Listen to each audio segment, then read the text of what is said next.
Here's a short video on how to fix the squealing on a Mafac center pull brakes. This issue with squealing brakes has been a problem I've been trying to address for the last few months, and I finally figured out how to do it. It wasn't the toe-in, it wasn't the brake pads, although those are new Cool Stop salmon colored brake pads.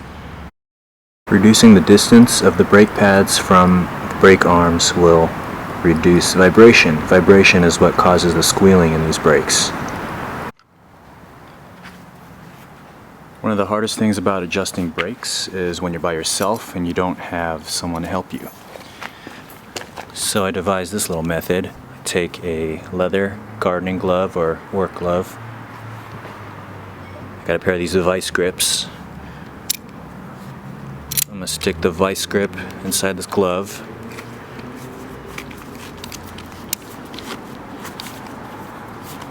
One goes in the thumb, the other goes in the pinky.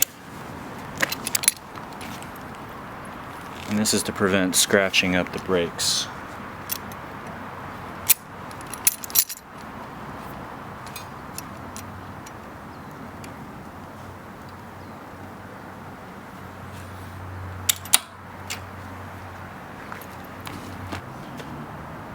Once you've got the vice grips on your brakes holding them into position, you can then adjust the slack on this bridge wire here by loosening this, pulling on the cable, and then tightening back up again.